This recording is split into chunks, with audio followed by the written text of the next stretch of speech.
Bilaspur smart city project के तहत करोड़ों की लागत से बना प्रदेश का पहला पिंक स्टेडियम अब विवादों के घेरे में है। महिला खिलाड़ियों को प्रोत्साहन देने के उद्देश्य से बनाए गए इस स्टेडियम में न तो कोई खेल प्रतियोगिता हुई, न ही स्थानीय छात्राओं को प्रवेश की अनुमति दी गई। उद्घाटन और फोटो सेशन के बाद से ही ये मैदान सुनसान पड़ा है। अब सवाल ये उठ रहे हैं कि क्या ये प्रोजेक्ट खिलाड़ियों के लिए बना या केवल प्रचार और दिखावे का जरिया बनकर रह गया। बिलासा गर्ल्स कॉलेज परिसर में 4 करोड़ 34 लाख रुपए की लागत से बना ये पिंक स्टेडियम आज तक खिलाड़ियों के इस्तेमाल में नहीं आ सका है।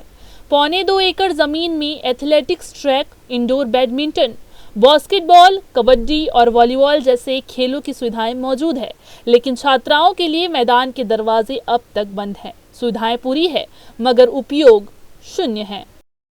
देखिए, जब छत्तीसगढ़ में कांग्रेस की भूपेश बघेल जी की सरकार थी, तब बिलासपुर में स्मार्ट सिटी के नाम से 3 स्टेडियमों का निर्माण किया गया, जिसमें एक गवर्नमेंट हाई स्कूल में एक अच्छा स्टेडियम बनाया गया, एक स्विमिंग पूल के बाजू में स्पोर्ट्स कॉम्प्लेक्स बनाया गया और एक उस समय की मांग थी कि महिलाओं के लिए एक स्टेडियम होना चाहिए, तो गर्ल्स कॉलेज के ग्राउंड पर महिलाओं के पिंक स्टेडियम का निर्माण किया गया। निर्माण जो कि उस समय कंप्लीट नहीं हो पाया था, आनन फानन में उसका उद्घाटन किया गया और अभी तक उद्घाटन के लगभग साल भर गुजर जाने के बाद भी अभी तक वो उसको आम जनता के लिए नहीं खोला गया है। कहीं ना कहीं उद्घाटन और नारियल फोड़ने की परंपरा है, पर अभी तक आम जनता के हित में उसमें काम नहीं हुआ। प्रदेश के उप मुख्यमंत्री अरुण साव ने भले ही इस स्टेडियम का उद्घाटन किया हो, लेकिन उसके बाद से ये प्रोजेक्ट ठंडे बस्ते में चला गया।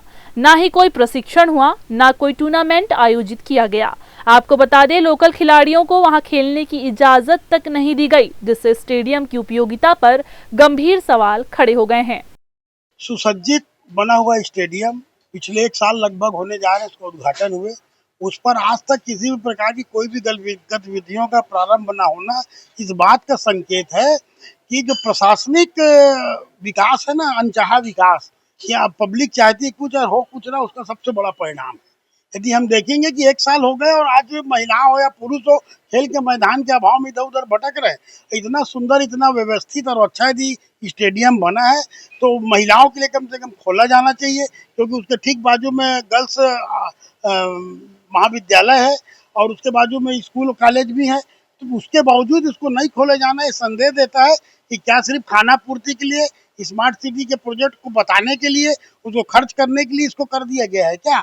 यदि आम जनता के लिए था, आम लोगों के लिए था, महिलाओं के लिए था, तो उसका उपयोग होना चाहिए, पर 1 साल से उपयोग नहीं हो रहा। निश्चित रूप से सरकार की ये जो नीति है बिल्कुल गलत नीति है और अति शीघ्र इसका उद्घाटन के बाद लगता है स्टेडियम का समापन हो गया। आज तक कोई कार्य नहीं हो रहा, कोई खेलकूद नहीं हो रहा, तो इसके लिए आम लोगों को खोला जाना चाहिए, तब स्मार्ट सिटी के तहत जो बनाया गया कार्य वो आम लोगों के लिए सार्थक साबित हो। उसके बावजूद उसके जीर्णोद्धार के लिए, उसके उत्थान के लिए सरकार कुछ नहीं कर रही, पर स्मार्ट सिटी प्रोजेक्ट को लाकर अरबों खरबों का रुपए का कैसे सत्यानाश किया जाए, इसका यदि कहीं खेल हो रहा है तो पिंक स्टेडियम जो सबसे बड़ा उसका उदाहरण है।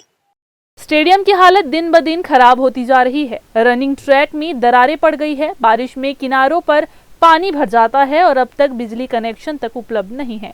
खिलाड़ियों को ये कहकर रोका जा रहा है कि मैदान खराब हो जाएगा, जबकि बिना उपयोग के ही ये मैदान जर्जर हो रहा है। इस मामले में नगर निगम आयुक्त अमित कुमार ने सफाई दी है कि पिंक स्टेडियम अभी वारंटी पीरियड में है, अगर कोई भी टूट फूट होती है तो मरम्मत कराई जाएगी। उन्होंने ये भी कहा है कि स्टेडियम में पहले बिजली कनेक्शन दिया गया था, लेकिन विद्युत विभाग ने उसे हटा दिया। अब नया ट्रांसफार्मर लगाने की प्रक्रिया जारी है और जल्द ही बिजली की सुविधा बहाल कर दी जाएगी। आयुक्त ने भरोसा दिलाया है कि स्टेडियम को बहुत ही जल्द खिलाड़ियों के उपयोग के लिए खोला जाएगा, लेकिन जमीनी हकीकत ये है कि करोड़ों का ये प्रोजेक्ट अब तक उपयोग के बिना जर्जर होता जा रहा है। पिंक स्टेडियम जो नगर निगम के द्वारा स्मार्ट सिटी के द्वारा बनाया गया है, वो जो है फिजिकल कल्चर सोसाइटी को हैंडओवर है और वहाँ की जो समिति है उसके अंदर जो वहाँ के कॉलेज है उसके द्वारा संचालित किया जा रहा है। कॉलेज के इंटरनल गेम्स के लिए वो लगातार इसमें यूज किया जा रहा है। एक्सटर्नल गेम्स, क्योंकि वो ऑल गर्ल्स कॉलेज है, तो वहाँ पे हमने प्रतिबंधित किया है। इस बार जब बरसात हुई थी तो वहाँ पे टेम्पररी जल भराव हुआ था, उसको नगर निगम की टीम ने तुरंत लग के उसको हटाया था।